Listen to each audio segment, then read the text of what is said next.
Good afternoon, everybody. Welcome in.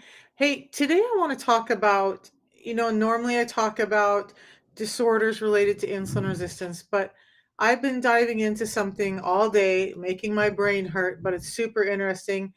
And it has to do with the simple statement, we're always concerned about what we're putting back in. And I talk a lot about what we're putting back into our body to support our metabolic health, to support us getting healthy again. But one of the things we also have to pay attention to is what are we not wanting to put back in? And so I'm going to break down a few things today, but the big thing I want to talk about today, sorry, my voice is off, is those microplastics I keep mentioning. So I spent all day studying, listening to doctors, reading and finding more research on microplastics and why they're so damning to us. Microplastics are little bits of plastic. And you guys, I had this realization today. So I have this stainless steel cup. I have many of them. Yet I'm drinking through a plastic straw. Damn it, time for me to switch to a stainless steel straw, right? We have microplastics all around us, and it's really hard to avoid them. But what's the big deal? For the most part, they get passed through our system, and they did a study, and every single person that they looked at their poop, there was microplastics in it, meaning that we're getting, I always forget to turn that off. We're getting these little tiny, tiny bits of plastic every time we eat. We get it when we breathe. We get it from all the other things. So what was it, 1907 or something when plastic started coming out? But since then, we've used them more and more and more, and it's breaking down and getting into our food. And as a result, we're overwhelmed with these microplastics. They get embedded into our cells and even into our brain cells. And here's the problem. You all have heard about BPAs and estrogens. So you've also, if you've followed me at all, and if you haven't, go back to the talk I did on PCOS and fertility issues. Because when we have this rise in estrogens that we're seeing because we're getting these microplastics, which increase our estrogens, and they change how we're able to convert androgens into estrogens. So, guys, this means you too. It's giving us an overload of that. We're having way too much estrogen in our body. Estrogen, by the way, helps promote fat storage. So now it's not just the insulin resistance and the inflammation coming from the extra fat from the insulin resistance. These microplastics are also causing us to want to store fat and increase the toxins and the inflammation and all of that. But there was a lot that was said in these talks with these doctors this morning that just really rattled my brain. But a lot of it has to do with our kids. So when I talk about how insulin resistance disrupts our children's puberty, and we're seeing kids um, go through puberty much quicker than ever before. So if you remember, and if you weren't here before, I'm going to tell you, around the turn of the century or just before the turn of the century, kids would go through puberty at about the age of 16. In the early 1900s, that started changing and they started going through it around 12 to 14. Today, does anybody want to guess how quickly our kids are going through puberty today? Does anybody guess? Was anybody on that other live? The average age our kids are going through puberty today is 8 years old. So combination between estrogens increasing estrogens, or microplastics increasing estrogens, and insulin resistance, our kids are facing this change, this hormonal change, so much earlier than they're biologically built to do. Is there any wonder why they're confused? Is there any wonder why they don't feel like they're in the right bodies, why they're angry and why they're depressed and why they have all these other issues? By the way, excess estrogen can cause all of those, low testosterone and just differences in all of that. So the microplastics that we're ingesting. So think about the foods that are wrapped in cellophane, the foods that come in plastic containers, the foods that you store in plastic containers, the drinks you're drinking out of plastic bottles, all of that's contributing to this thing that's coming in and disrupting how our body converts our hormones. So it's not just affecting our kids though, it's affecting adults. So men start to have more problems with man boobs, with love handles. Women are just putting on more and more weight than they ever thought they would. It's in all of our foods and packaging, right? So we're always concerned, and I'm very concerned about what we need to put back into our body so that we can start to function properly, because we know that our foods have just been changed. We have stuff that's stripped out. We're not getting the right nutrients in. But now we also have to pay attention to the fact that they took a bunch of this other stuff away, but these other toxins, and microplastics is only one, are added back in. Now we have this metabolic storm. Um, Casey Means called it an estrogen stew. We just have way too much estrogen, and it's causing problems with our brain function, with our mood, with all of these issues. And it starts in kids as young as 6. Why I keep coming back to the kids, one of the things that really, really kind of ticked me off in this studying that I was doing this morning is, they have always said, well, we need to address things with a pill, a jab, or whatever. Do you guys know, by the way, I'm going to pause for a second. Do you guys know that your doctor can actually prescribe healthy food, can give you a prescription for the gym, and that can get covered? I didn't know that. They're only taught to prescribe medications to you. We're not getting fatter, we're not getting sicker because of a lack of medications. We're getting fatter, we're getting sicker because of too much sugar, and one of the things, these microplastics that I'm talking about, that's causing tons of problems in our health. So why are they now recommending, pharma is trying to push through in this big bill, this thing where they can start giving children Ozempic, these medications, as early as 6 years old? Are you guys down for that? Do you want to see our kids going on injections that they have to take every day? And instead of doing that, why aren't they just telling them, hey, it's the food we're giving? Why aren't we going back to the fact that the food that here in the US, the food stamps buy, Coca-Cola is one of the biggest things they buy on food stamps. Yep, full sugar Coca-Cola. And we wonder why our kids are sick. And then we add in these things like microplastics. I'm getting off track, you guys. I just got so frustrated and so mad about what this whole system is doing to our kids. It just really frustrated me. But why? Why are our doctors not being taught to prescribe things like red meats, saturated fats, healthy foods that will keep our kids feeling fuller, not needing to snack, that will fuel them with building blocks, that will give their brains function, that will just help their hormones function? By the way, those saturated fats can help with your hormones too. Not today's topic, but we'll talk about that another day. So why aren't we prescribing or saying, hey, the root of the issue is our food? Let's start to change that around. Let's start to pay attention to how much of these seed oils, microplastics, all of the stuff that we're getting in, and cut back on the sugar and see how the kid does. Why don't we use that as a first line of defense for how our bodies are feeling, for how our kids are growing? Instead, we just automatically go to, oh, give them a shot. By the way, I left my notes out in the other room. Um, they were talking about the Ozempic, that it was meant to be a lifelong medication. That's not what they're telling you. They're not telling you that. But the more you take it, the more likely you are to be insulin resistant and get sick and need more of it. Do you guys know anybody who's on those shots who feel like, oh, I gotta have more of this medication? I talk to people every day that are telling me their medications for those things have to go up and up and up.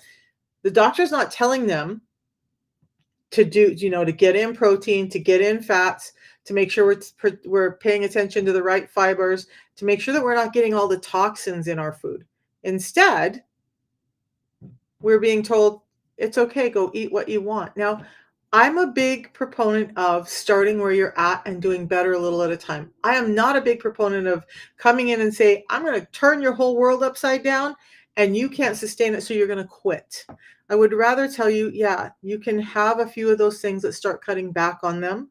Let's start doing better where we can. And the more you take another step up that rung, the easier it is to get better. But back to microplastics and estrogen.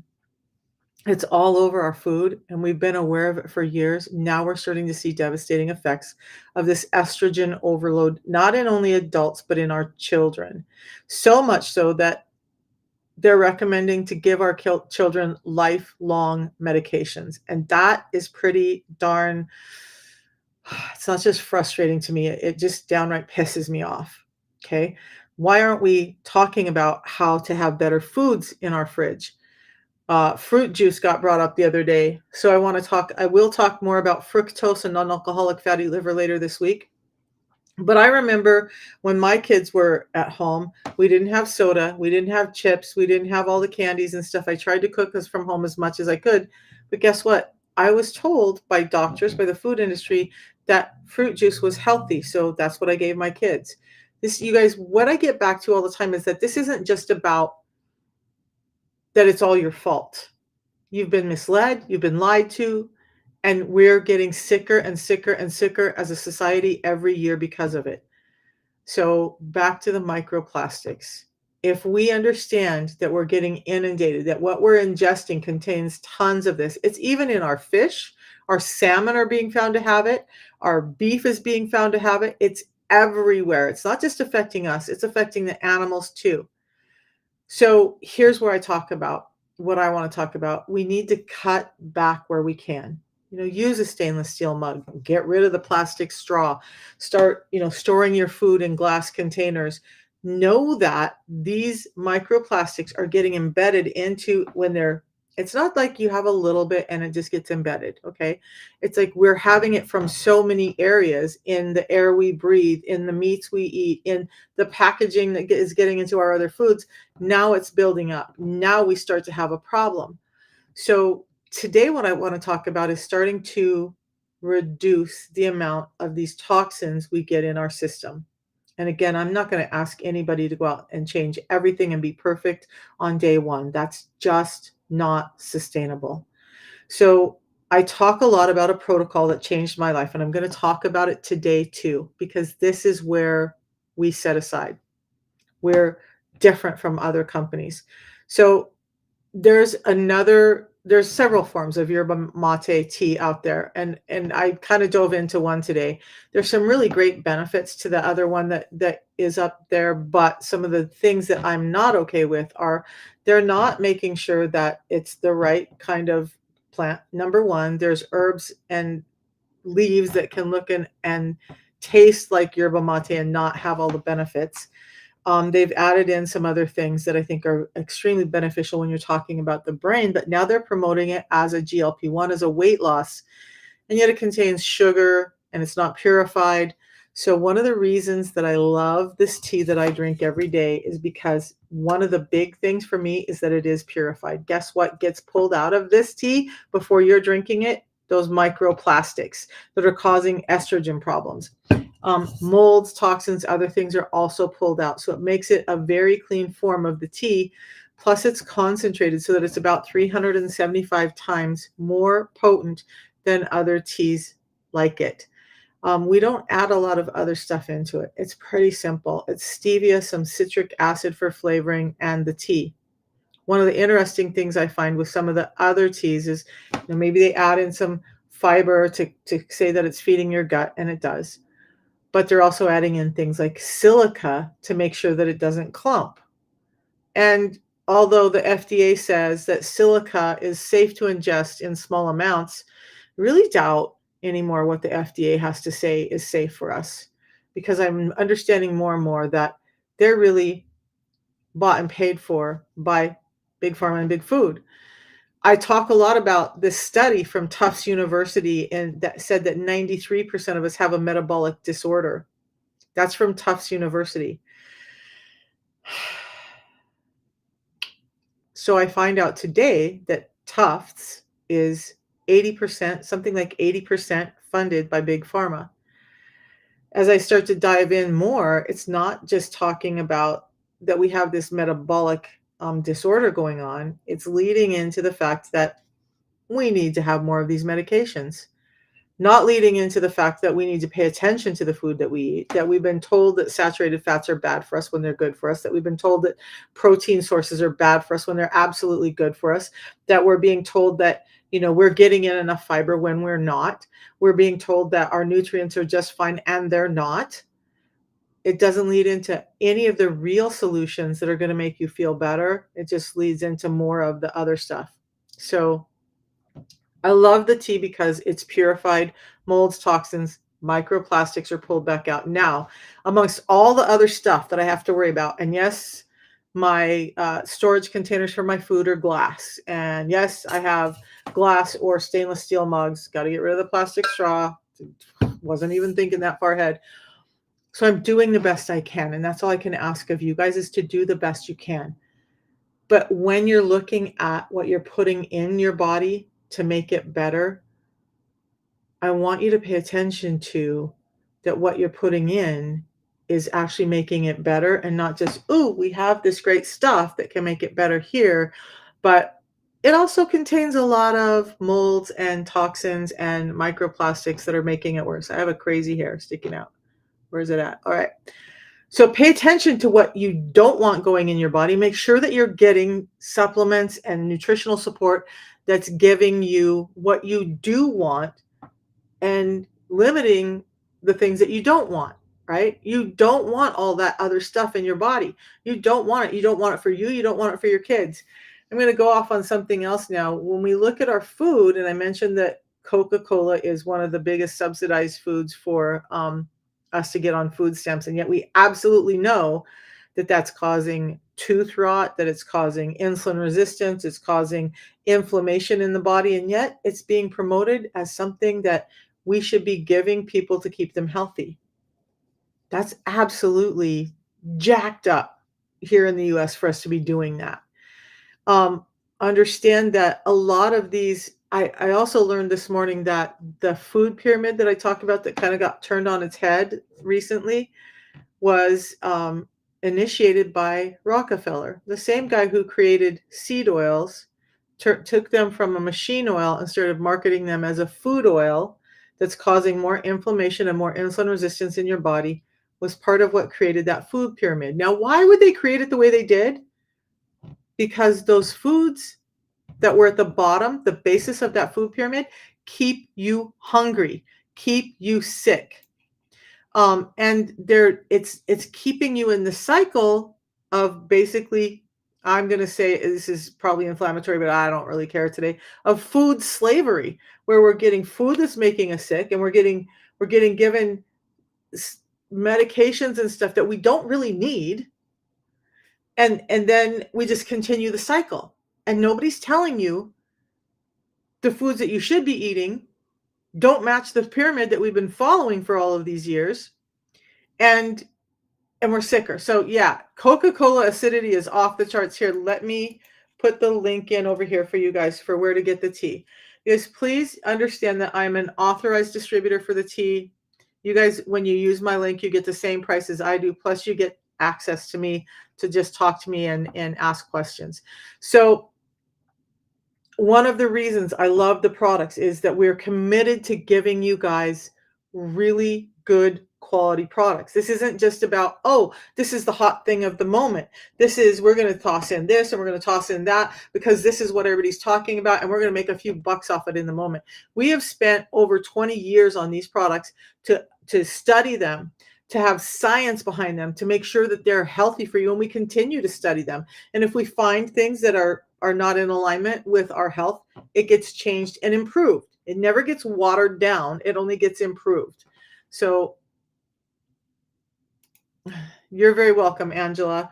And you know what? On my link, by the way, not on that link, I'll put this other link in. There is a place for you that you can just reach out to me via WhatsApp. So if you have questions for me, like, look, I know that there's a lot of concerns people have, and they don't want to hop on social media, and they don't want to talk about all their personal stuff. I'm kind of that person. I have to be talk about my stuff more, but so just understand that you can ask me questions privately and via WhatsApp. And I will never say your name. I worked in medical. I know about HIPAA. I'm not going to betray your trust without your permission. So No, there's that. When you use my link, you get me. You're not getting just some random person, and you're not just getting somebody who will never respond. But we're back to these things that we're putting in the food and what we're not wanting in our food. And that's what this video is about. I talk about insulin resistance. Insulin resistance happens to be at 95% of the root of all of our chronic illness today. It's huge. And yet when I listened to doctor after doctor, and I worked in doctors' offices, and no one ever talked about insulin resistance, no one ever talked about food intervention, no one ever talked about any of the really healthy ways to get better. It was just shove a pill, shove a pill, shove a pill. Now, there were lots of doctors' offices that I worked at that I went to special dinners and whatnot to learn more about the medications and the newest things. There was one doctor that I worked for that would not allow pharma reps in her office. And I didn't understand it at the time, but I understand it now, and I applaud her for that decision. Now, I also worked in infectious disease, and we dealt there with antibiotics, and especially for some really aggressive infections. I get, because I am not saying never, ever, ever, ever, ever do we need medication, but I'm saying we're overusing it. And we're overusing it to mask the fact that everything else in our food environment, in our life, has gone wrong, and it's making us sick. So there's that.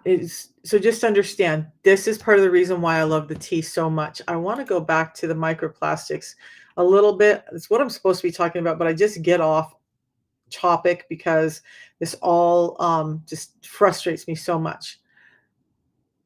So you guys, I love using the block button for doofuses when they make dumb comments. So please don't be one of those. YouTube or TikTok, you guys are amazing. So look we talked a little bit about how these microplastics building up in our tissues, by the way, building up in our brains, changing how our brains can use energy. We are having anger issues on the rise, depression on the rise, anxiety on the rise. We have SSRIs more often than not. They're being prescribed more often than they ever have been. And a lot of it is starting to be linked back to not just insulin resistance, but these microplastics. So why would we be taking care of insulin resistance and keeping the sugar at bay and then dumping all these other toxins in our system? We don't want to, and we shouldn't be. Those estrogens can interfere with, and I'm going to read from some notes I made, they can interfere with the normal conversion of androgens, things like testosterone, male hormones, into estrogens. And that process is essential for maintaining hormonal balance. So this is affecting men, women, and children. Okay.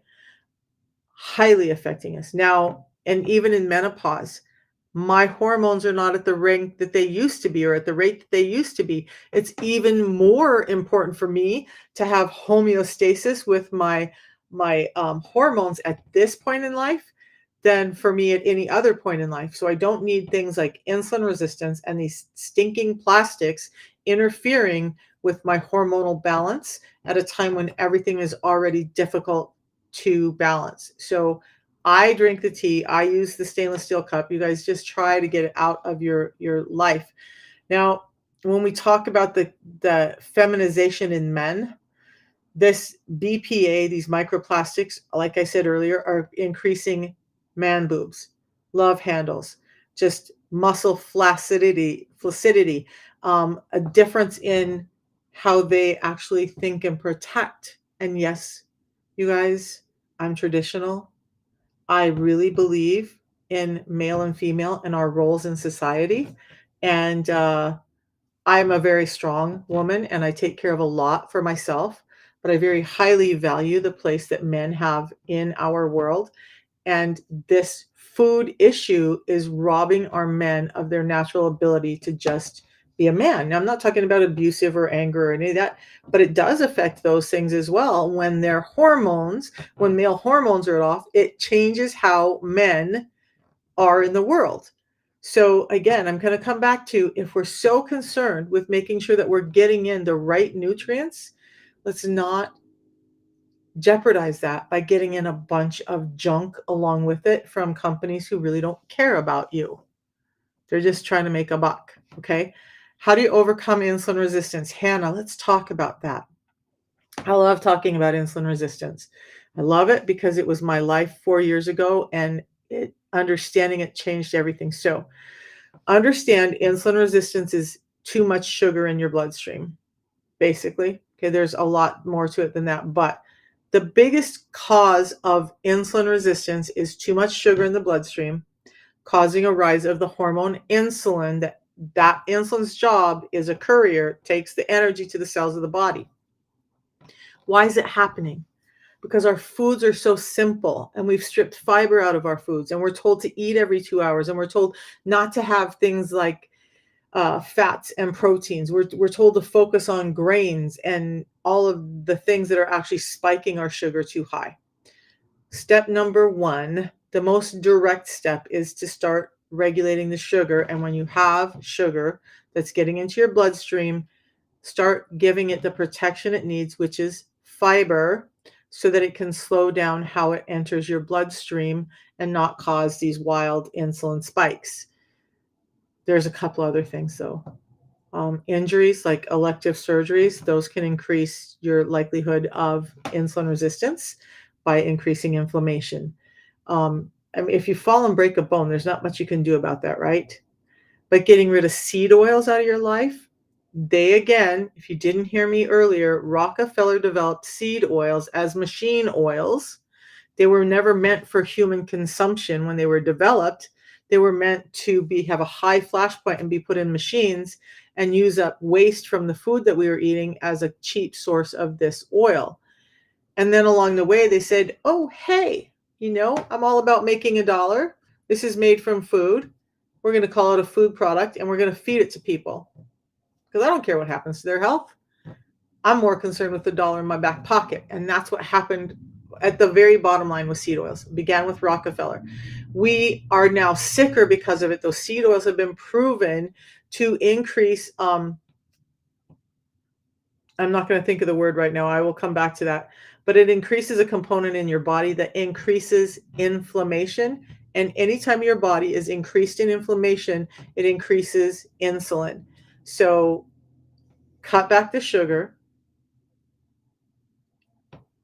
cut back the seed oils, and start to get some rest. You guys, one of the other things I don't talk about enough, but I want to talk about is we've got to get rest. When we're stressed all the time, and we're stressed all the time because we're sitting in front of blue lights all the time, we're laying in bed scrolling, and I'm guilty too, or we're watching TV programs as we go to bed, it doesn't allow our brain the function it needs. Our cortisol goes up. When cortisol goes up, insulin goes up. Reduce your sugar. Stop the seed oils. Do some meditation and get some rest. And the last one, get some exercise.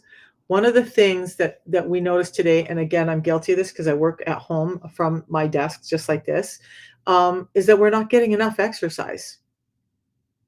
And your muscles are one of the most, it's not the most active per volume, but you have more muscle on your body than some of your other organs. So the biggest way to start becoming more insulin sensitive is get some exercise involving your legs.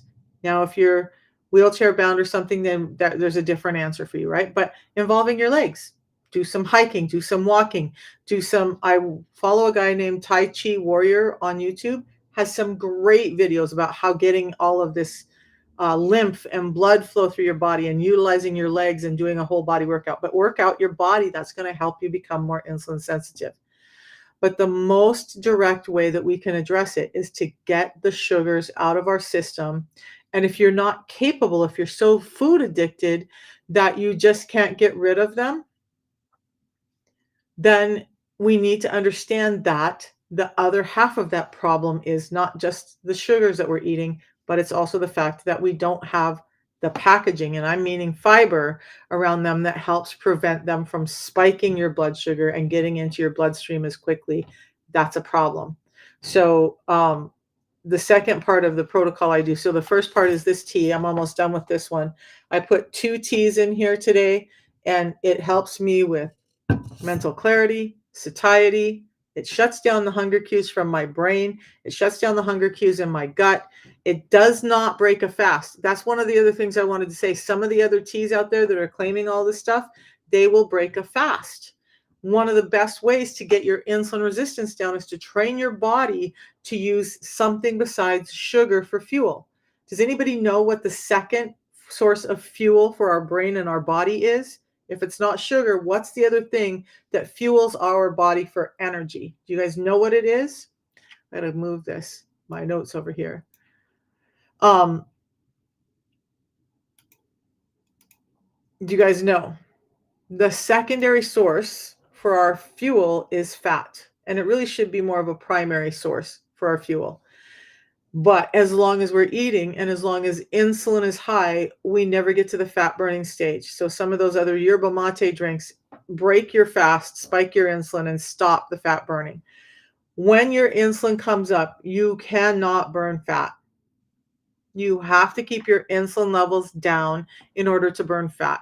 Why I've loved this tea, it has helped me lose 55 pounds in menopause with a ton of other issues. This helped me lose that 55 pounds really simply. I wasn't cutting back calories. I wasn't doing any of that, but it helped me get through a fast. Now, the other thing is when we do a fast, even a 16-hour fast, we're getting into a state where our body can start to repair. Fasting, you guys, is not about calorie restriction. It's not about, oh, I got to restrict all my calories so I can lose weight. Yeah, if you're eating way too many calories, you're eating way too many calories. But this whole old idea of you got to cut back to 500 calories, 1,000 calories, 1,200 calories to lose weight, that's some crap. And it's been talked about by many doctors now, including Dr. Yao, Y-E-O, Yao. Check him out. But intermittent fasting, I still have about the same amount of calories I did in a day. My calories look different.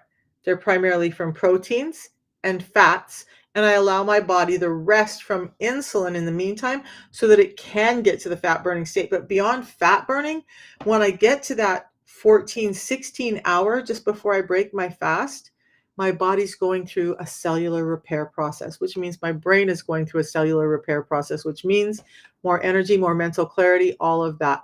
So this tea is, you can get it right there. Now I will murder your name. I'm just going to call you Tam because I'm not going to murder your name. I'm just going to say Tam. That's where you're going to find the tea. So, back to this whole thing with insulin resistance. I also have a free ebook for you guys. It's called 6 Simple Steps to Managing Your Insulin Resistance. So those of you guys who've asked, how do you take care of your insulin resistance? Go to that link in my profile or the one that I just dropped in YouTube, Facebook, and download that ebook. These are the 6 simple steps, and I'll come back over them. You want to get fiber first every time you eat, especially when you have foods that have carbohydrates in them. Fruits, vegetables, rice, pasta, grains, that's all carbohydrates. You want to prioritize protein in your meals. Most of us need to be getting 50 to 75 grams of protein if we're only eating 2 meals. And yet, a majority of people that I start working with are only getting in about 30 grams of protein in total daily, and the rest of it's all from carbohydrates.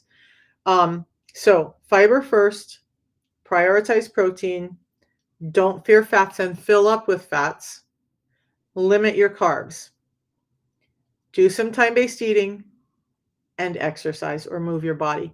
Now, along with that, I give you a lot of information in the little ebook so that you can understand what all of this is talking about. Fiber, by the way, is the nutrient that has been stripped out of our foods in the glory of our food industry, because guess why? Fiber keeps you feeling fuller longer.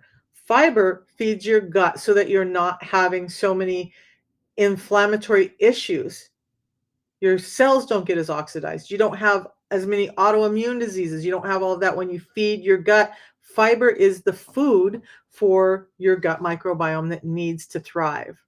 Sugar is the fuel for the gut microbiome that makes you sick, like yeast infections. If you're a lady and you're getting yeast infections currently, or you're getting them on your skin, guys can even get them on their skin, guess what? That's likely excess sugar in your system. Okay. And by the way, urinating all the time is meaning your body's getting too much sugar, too much toxins, and it's trying to get them out. So that urge to go pee when you don't have to pee all the time is because there's too much of this toxic load in your body, and your body's trying to get rid of it. So, all right, get the 6 Simple Steps ebook. I also opened up the link for my list of protein foods. By the way, I borrowed that from Josh Axe, and just know that. But whether it's meat, dairy, or vegan, there's a list of high protein foods, so you can start to focus on the proteins in your day. And that's going to help you start to get more insulin sensitive. Now, the system that I use, the tea, and there's a fiber component, which is this. And I'll just, you know what, I haven't had fiber today yet, so I'm going to do this. Now, you guys just do this when you have a meal with carbohydrates. I'll be going to my son's house. His wife always makes these amazing homemade meals, but there's always some potato and carrots in there. By the way, potato and carrots are high in carbohydrates, right? So I'm just going to do this. I'm just going to dump it in here. This one is the berry flavor. Give it a quick shake. This is my fiber. Now, what's going to happen when I drink this?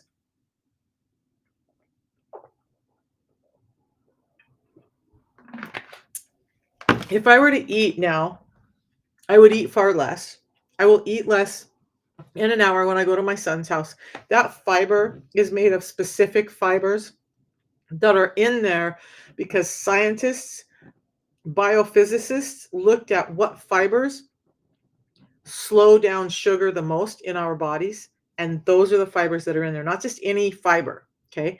But it's also got phytosterols in it, things that help with our cholesterol, things that help with our heart health. Thank you, Louie. So that's just really, and it's simple, that one a day. Now, what I want to tell you is the system comes with 2 of those tea I was talking about and 1 fiber. But here's the thing, you guys. For me, I have more than 1 of the fiber a day, even though the protocol says I only have to have 1. And why? I've dove into studies about fiber, and I understand, especially at 61, having had so much sugar and so much toxins in my system, I want my gut health back.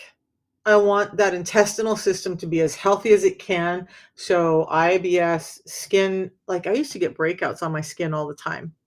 Little did I know it was gut and too much sugar. Okay. I don't get the breakouts. Yeah, get the help you need, Louie, with nothing to lose. There's a 90-day money-back guarantee on the products. How many times have you guys gone into a doctor, been given a prescription, bought any kind of food that said, if this doesn't work for you in 90 days, I'll give you your money back? Because this protocol does. So you guys who are on the fence, just think about this. Today might be that day that you make the change that starts to change the rest of your life. That's what happened for me 4 years ago.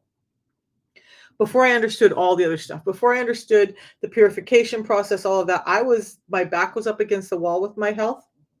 I felt like I was dying, and I just knew I needed to make some change. And so it was like throwing a dart at a wall. I'm like, I got to try it. I got to tell my family I did everything. And I did. And here I am 4 years later, still doing the system. Now, this does not break my fast. We were talking about a fast earlier. Because this doesn't have sugars and whatnot in it, because it's these prebiotics, what's happening with my system when I drink that? So my fast will end when I go to my kids' house. I didn't eat today because I was just like, you know what? I want this extra cleanup time. What happens is those prebiotics actually feed something that the probiotics in my gut, they are then creating short chain fatty acids, and that continues that healing process. Those short chain fatty acids are a cue for my body to continue producing growth hormone. They're continuing to produce ketones, and that allows me to burn fat for fuel. It allows cellular repair to be going on, but neither one of these will break my fast. Okay. There was a lot of talk about it early on, and we've done a lot of work at looking at that. This actually enhances your fast, helping with the growth hormone put out, and helping with ketones being put out in your body when you're drinking it during a fast. So it doesn't just give you energy that's sustained and no jitters, but it's helping with your gut health. It's helping with your metabolic health. It's helping with your brain health. Now, the other day I was talking about the difference between this tea, besides the fact that it's super clean and the other teas are not going to the expense of that. So I want to talk about that. This protocol is about $1.76 a serving. Some of those teas that are really popular are about $1.65 a serving. So not much difference. But part of the reason this costs $5 overall a day is because we take it through that process that cleans out those things like the microplastics that are causing estrogen disorders in your body and other disruptions and molds and pesticides. We haven't even gotten into glyphosates yet. All of that gets removed through the process we put this through to make sure you're not only getting the support you need, but you're not getting any of the junk you don't need. You guys pay attention to that. A lot of these, and I learned this early on when I started diving into nutrition for my body and soul, that there's a lot of stuff out there that can do a lot of good for you, but it's also full of a lot of crud that we just don't need or want. This company's taken the time and the effort to go clean that stuff out. So environmental, we grow our crops without pesticides, but anything that gets in the air and stuff, toxins, we are striving to remove all of that. So you get the cleanest, most concentrated product that you can get. And that's why it costs about $5 a day total for both products. One fiber a day and two of the tea. And that's what I do every day. Now, to be honest, later this month, I probably am going to do a couple of 36 to 48-hour fasts just because, again, I'm older. I want cellular repair. I want to be around, so I'll do some fasting. Plus, I stepped on a piece of glass. Can you guys understand that when you have a body that's having to repair, feeding it more sugar is impeding the repair? There's a lot of science about how fasting can actually help you heal. So I have a huge bruise on the bottom of my foot. Worked in infectious disease. Know that I've cleaned it. I've done all of that, but I don't want my body to struggle with healing from this puncture wound or have any infection going on. So I'm going to give my body the best chance it can have, and I'm going to do a little bit of a fast. Now, when I do a fast, it doesn't mean, oh my gosh, I can only have water for 2 days. I'm still going to have these. I'm still going to give my body the support it needs to be able to heal and do what it's supposed to during that fast. That's part of why I love this so much, because it's really simple and it's just support for your body. Okay, guys, it's about time for me to head out and go visit my grandson. I appreciate you guys hanging out with me today. I love that you've been here. I talked a little bit about microplastics. Now, if you guys want to know more about some of this stuff from people who were doctors and have really looked into this stuff, because I'm just a real world person who's trying to get information out to you, go check out Casey Means, Casey Means. She's doing a lot of work in trying to clean up our food supply so that we're not so sick all the time. And they talk a lot about how insulin resistance is such a problem for us.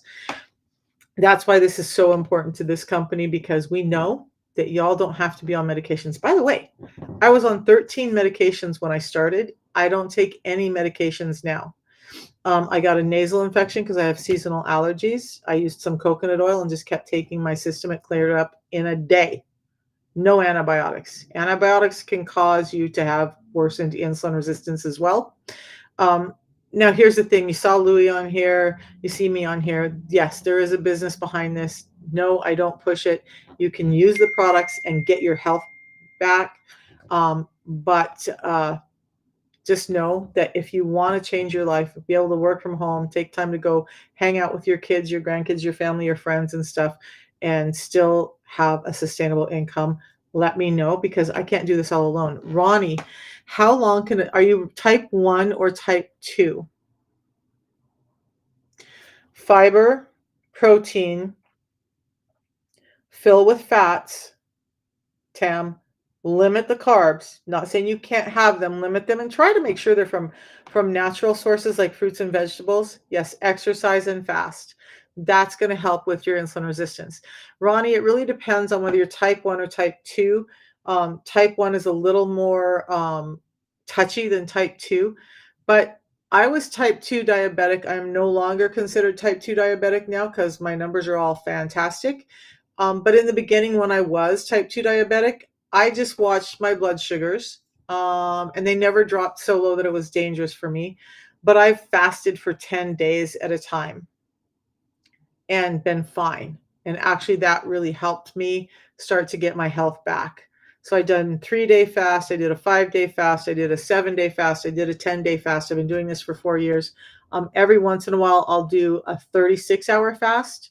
So yeah, Ronnie, just pay attention to. I would say find a reputable physician who knows something about metabolic health.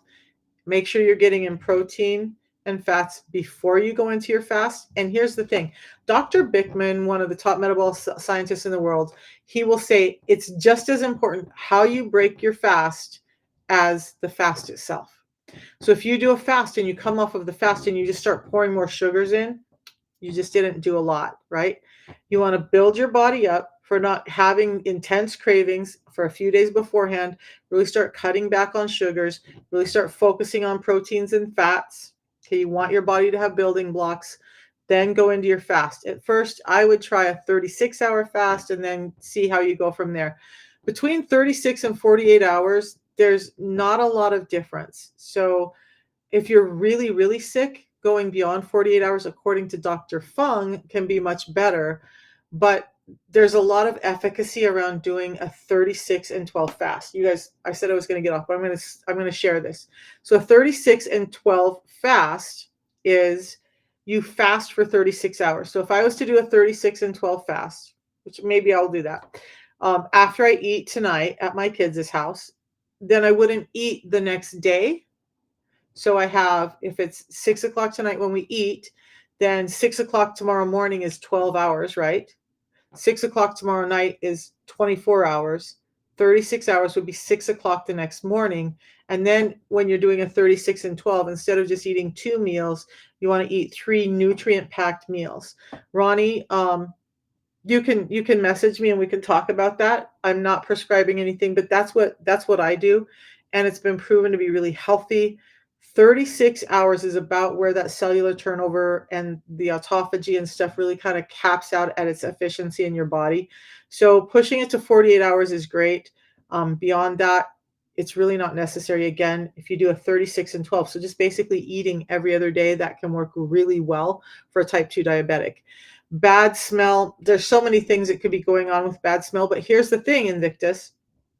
If you're having these phantom smells, I talked about this about a month ago, there is a neurological disruption with insulin resistance in those pathways that can change not only how you see, but how you smell. The way you're smelling things, the way you taste things, all of that can change when you have insulin resistance. So in the absence of some other issue, understand that most neurological disorders also links back to this high amount of sugar that we're eating. So, if you've tried everything else and you're really curious, I would encourage you to try this 90 days and see. And if you're talking about bad body odor, high amounts of sugar can give you a bad body odor as well. So you guys, getting control of our insulin is probably the best thing we can do for our overall health, just hands down. I did want to say one other thing that when I was listening to these doctors today, they pointed out, and this is not the first time I've heard it, is that they're taught to identify a problem and prescribe a pill. Your doctors, your medical professionals are not taught currently, that's changing, to connect the dots. And that used to frustrate me. I just did a video the other day. I got so frustrated with my health. I would sit down and make all these lists because I'm like, I don't know if they're related, but I want the doctor to know everything I'm struggling with. What I didn't know was that then what happened was the doctor was going off on this path and off on that path and off on that path.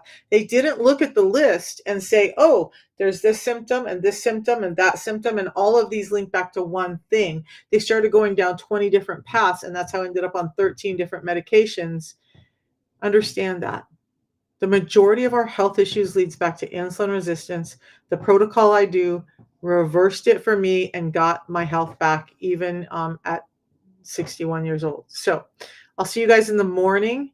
I'll talk about glyphosates and that later this week, and probably non-alcoholic fatty liver disease and fruit juice.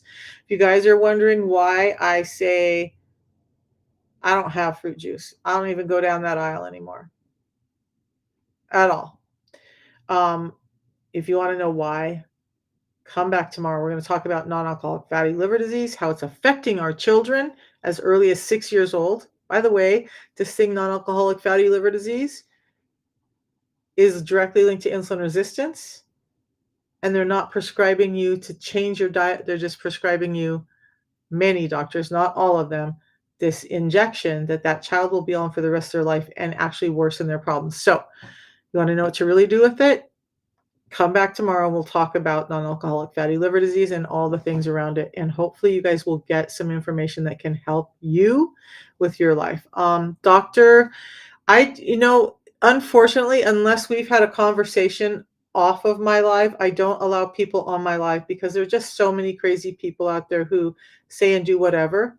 I'm more than willing to have discourse, but I just need to know who you are before I just throw random people on my live. So understand that. Sure, Tam. Come back tomorrow. We'll talk about it, and we'll figure all of that out. And then if you guys have other questions or other things that you need to know, just let me know, and I'd be happy to go do the research, come back and bring it to you guys, whatever I found. So we'll see you tomorrow. Have a great one, you guys. Please enjoy your family and give yourself some rest while you're cutting back the sugar. All right, you guys, talk to you later. Thanks, you guys.